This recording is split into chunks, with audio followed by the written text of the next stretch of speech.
жолы біз сіздермен бірге моти, панкейки, беляши және де мен жасап көрмеген тағамдар жасап көрген болатынбыз. Енді бүгін сіздер көп сұрадыңыздар, яғни менің инстаграм парақшама жаздыңыздар, злихатате, пожалуйста, блины жасаңызшы, блины жасап көрсетіңізші деп. И бүгін мен сіздерге керемет блиннің рецептін көрсетемін. Ал поехали, ребятушки. Заттардың барлығын неке соданың үстіне шығарып қойдым. Енді менің рецептімде, достар, ешқандай сода, разрыхитель, анау-мынау деп бастық қайратын заттар жоқ. Только бәрі оп-оңай заттар. Короче, любой адамның үйінде бар ғой. Мына заттар любойның үйінде бар ғой. Ребятушки, ұн бар ма бар, жұмыртқа бар ма бар, холодильникта сүт бар ма, бәрінің үйінде май, қант, тұз. Енді мынау бұл просто свечи, просто жаңағыдай типа декор үшін тұрған зат. Короче, мынаның бәрі сіздердің үйлеріңізде бар. Қазір осының барлығын аламыз да керемет блины шығарамыз. Специально осы видеоны түсіру үшін, чтобы менің блиниларым әп-әдемі болып шықсын деп, мен, короче, магазинге барып осындай блинница сатып алдым. Мына блинница 12,5 мың теңге тұрады. Қараңыздар, қазір көздеріңіздің алдынша распаковка істейтін боламын. Негізі менде блинница бар. По идее, блинница бар. Бірақ ол блинница менде арзан болды да. И қисықтығын сіздерге көрсетем. Байдан қарсыңыздар. Мынау блинница ма? Мені қараңдар, мені қисайып жатыр, мені қисайып жатыр да. И мынаған тамақ істейтін кезде, қарсыңдар, мені былай шық-шық деп қимылдап кете берді. Поэтому мына блинницаны тастаймыз. И самый настоящий, оригинальный күшті блинницаны қазір распаковка жасайтын боламыз, достарики. Қазір давайте пісімля деп ашайық, енді пісімля деп. Енді сіздер үшін енді блиннің әдемі шықсын, саған қазір енді видеода жаман бұққамасын, анау блинница қытыр-сытыр деп атыр деп новыйын алдым 12,5 мың теңгеге. Енді сондықтан обязательно мына видеоға лайк басыңыздар, обязательно комментарий қалдырыңыздар деші. Ойбай, ойбай, ойбай, ойбай.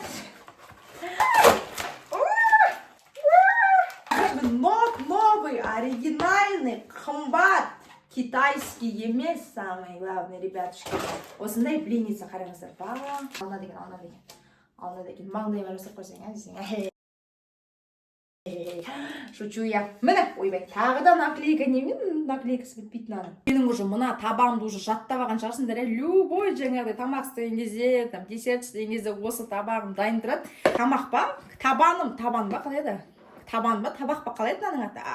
Табағым дайын тұрады. Короче, все, қыздар, бастаймыз, пісімля деп кеттік. Осындай жаңағы табақтың ішіне бетеміз 3 жұмыртқа аламыз, қыздар екен. Бәрі оп-оңай, мінекей, ешқандай мынандай бір бәлені қос, тауықтың андайын қос, бір шөптің анандай түрін қос деген ондай ешнәрсе жоқ. Бәрі оп-оңай екен. Рецепт, қыздар екен, обязательно қараңыздар. Мінекей, просто обычно жұмыртқа аламыз, шах дейміз. Бітеміз, пісімля. Жақсы болып шықсын. Так, шах дейміз да, ойбай. Так, екіншісі кетті.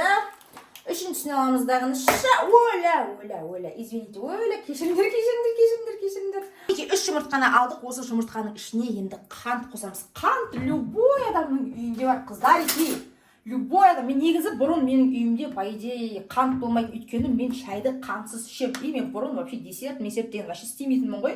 Осы қантты енді жаңа осылай YouTube бастағалы бері, жаңағыдай тамақ істеп бастағалы бері осындай өзіме қант алып қойым. Так, 2 мынадай қасық қант аламыздағы мына жаққа жібереміз. Ал пісімля.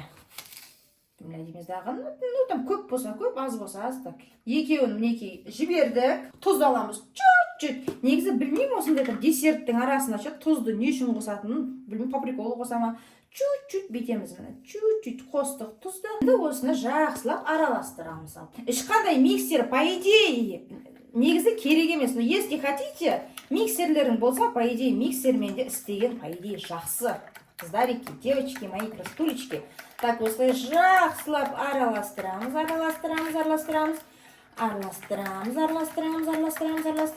Келесі кезекте біз сүт аламыз. Сүт бізге 200 миллиграмм деген деп мен пайда түсінбеймін ше. Короче, сүтті аламыз дағыны, мінекей құямыз. Сүт обязательно жылы болу керек, қыздар. Обязательно. Просто микроволновканы аласыңдар, саласыңдар. Егер микроволновка жоқ болса, просто там газға бір қойып қыздырып алсаңдар болады. Так, мінекей 200 миллилитр деген, по идее, осындай бір стакан, ровно бір стакан. Это означает что? Это означает 200 миллилитр, девочки. Қазір микроволновкаға салып келейін, иә. Мына жылы сүт аламыз да, ана ыстық, ойбай, не айтып кеттім. Мына жылы сүт аламыз да ғана, мына жаққа жібереміз тоже, мінекей. Араластырамыз.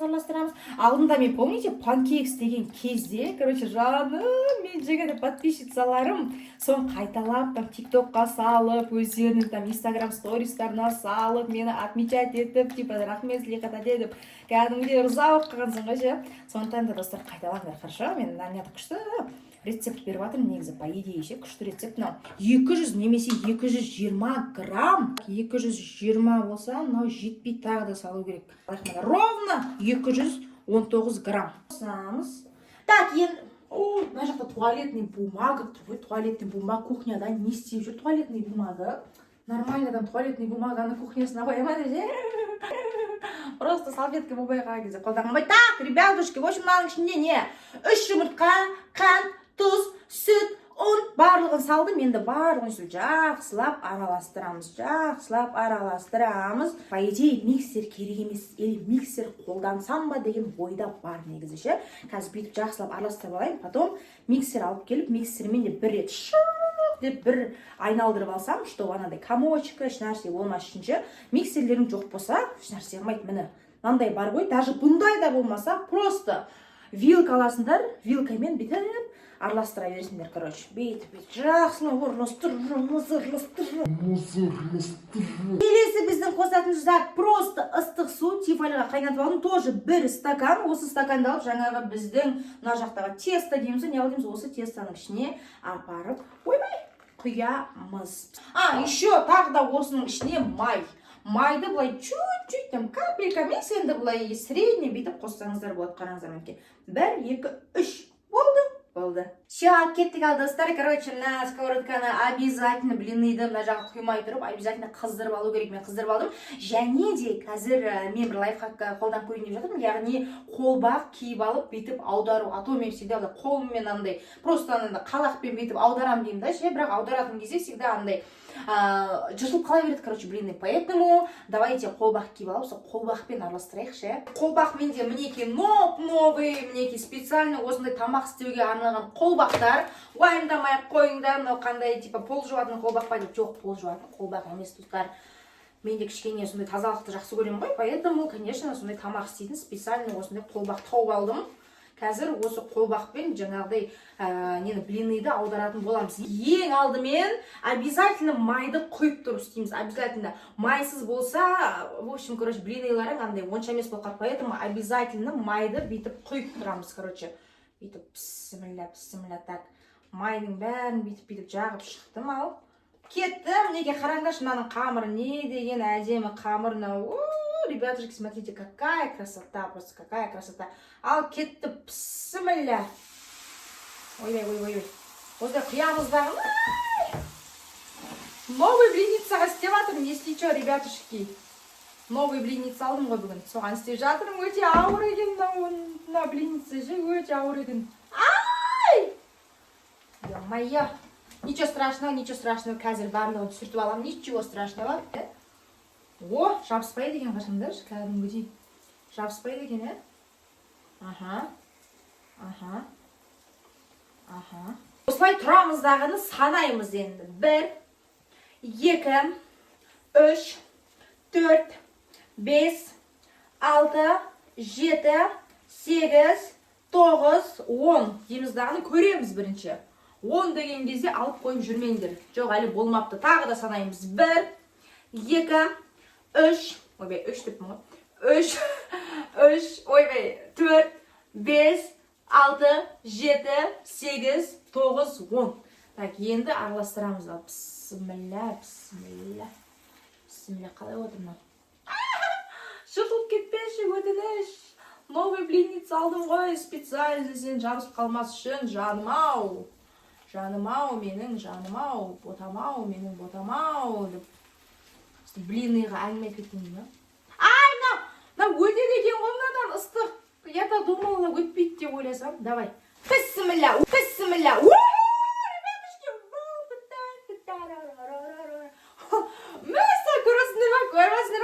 бүйтіп алдарып жібердім, көрдіңдер ма? Красотулечки вы мои, сендердің поддержканың арқасында көрдіңдер ма? Блинныйды алдым да шық деп алдарып жүрдім. Обычно менде всегда андай болатын, біріншісі жыртылып, ашылып кететін ғой. Маусы вообще идеально отыр. Вообще бүгінгі күн мен үшін вообще күшті күн болып отыр да ше. А давайте-ка былай істейміз да, бірінші блинныйды аламыз да жеп көрейік ше. Давайте жеп көрейік. Өте әдемі болып пісіп жатыр, мои ребятушки. Жыртып алмаңдар, главное ше. Бүйтемізден қараңдар.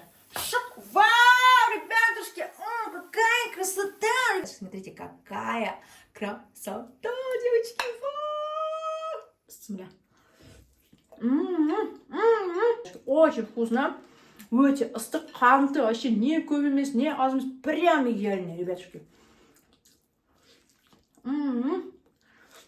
Аның қамырын көрсетші, несінен қарсаңыздаршы, не деген қамыр бәйтті. Көрініп тұр ма? Не деген қамыр, ребятушки, қараңыздаршы, не деген қамыр. Енің қарсаңыздаршы, мынандай қамырды көрдіңіздер ма сіздер? Көрдіңіздер ма, көрмедіңіздер? Только Злиханың каналының осындай идеальный қамырларды сіздер көре аласыздар. Так, все, жалғастырамыз, так. Сковородка қызып тұр, мен обязательно істейтін кезде всегда осындай чуть-чуть май қосып істеймін. Өйткені маймен анандай более андай сливочный бола ма, более анандай күшті бола ма, енді білмеймін, енді менің лично вкусым сондай. Так, кеттік, пісімілі, қалғандарын тез-тез-тездер шық-шық деп істеп тастайық.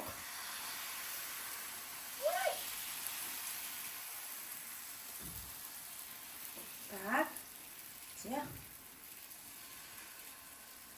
Бүйтіп шеттерін бүйтіп уже дайындап тұрамыз, бүйтіп аударуға ше, аударуға уже бүйтіп дайындап тұрамыз. Мінекей. Осы аударатын кезінде вообще асықпаңдаршы, Махмат. Ой, мана.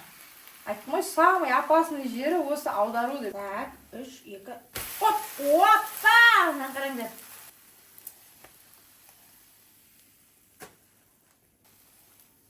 Опа!